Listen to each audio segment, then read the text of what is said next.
Hello, I'm Archibald Chesterfield the Third, AC3 fuckers. Remember, like, subscribe, tell your fuckhead friends.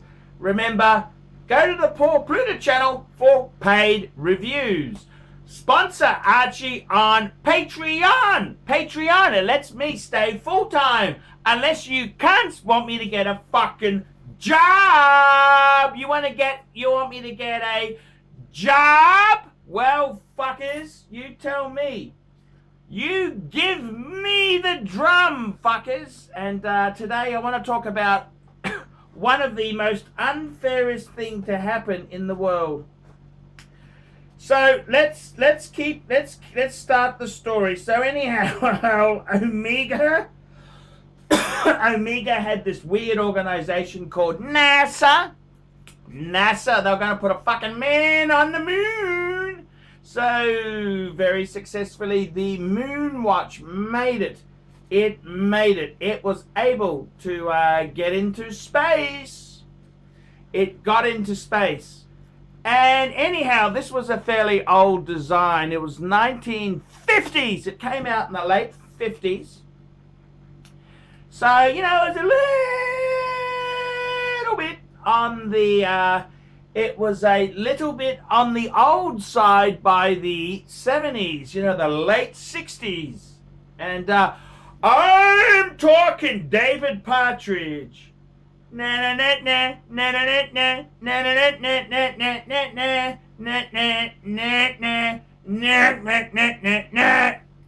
Bunch with Marsha Brady. We had The World Was Shitting It In, fuckers. The world was shitting it in. We had Tricky Dicky, Richard Nixon, one of my all-time favorite US presidents, Tricky Dicky. And then what did the boys in Omega come up with? Well, you know, they love the man on the fucking moon. They love the man on the fucking moon. But it was time to update it. They had a fuckload of cash. This is just before the quartz onslaught. So the little fuckers in Switzerland, you know, they had all this Jewish money. You know, Swiss, the whole banking industry is funded on stolen Jewish money. You know this, don't you?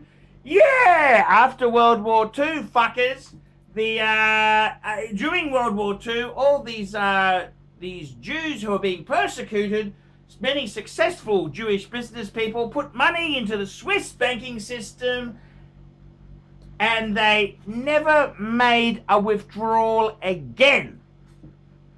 And obviously the Swiss, being such security conscious cunts that they are, they never release any of this money unless you've got the 3 forms of ID, the PIN number, the account number, and 30 other fucking numbers. You know how the Swiss work.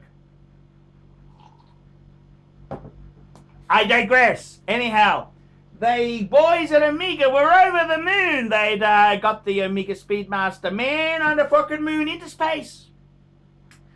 So they're eager beavers. What do we do? Well, let's update the fucker. Let's do a few things. Firstly, let's get rid of that stupid halcyon. Let's use sapphire crystal. Let's bring the case up to date. It's very, very 50s. Let's smooth the cunt out. Let's go for an integrated bracelet. Look, that'd be so much cooler.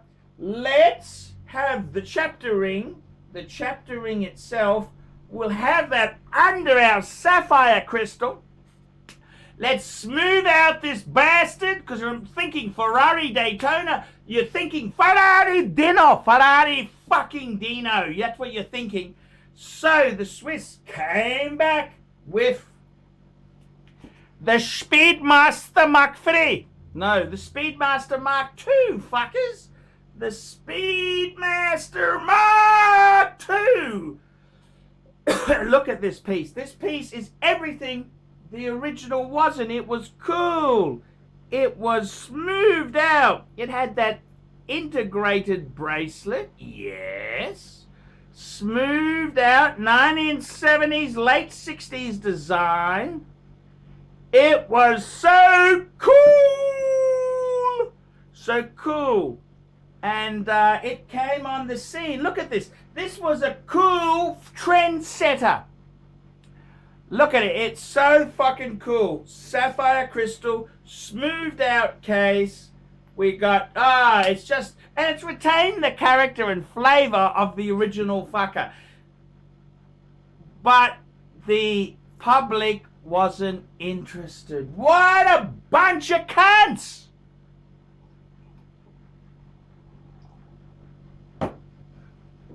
What a bunch of cunts! It's like when I worked at KBR. We were running Windows XP, and some of the applications needed 64-bit, so you used Windows XP 64, which was a shitter of an operating system. No, we couldn't go to Windows 7. No. Or we couldn't. We had to use XP because that had been authorized by the IT department. It's the same thing with NASA. No. Can't change it. We've already tested the other one. Just leave it be. It's all fine. All fine. What a bunch of turkeys. Because the Swiss boys came to NASA. Knock. We got a new watch for you. We have a new watch for you. We've improved it. And the Americans, fuck off. We don't need that shitters. They treated them like Jehovah's Witnesses coming to the door. It was so sad. And the SpeedMaster Mark II, well, it's very, very sad. It's a very sad story. It's very sad. It's very, very sad indeed. It fell to bits because the shitters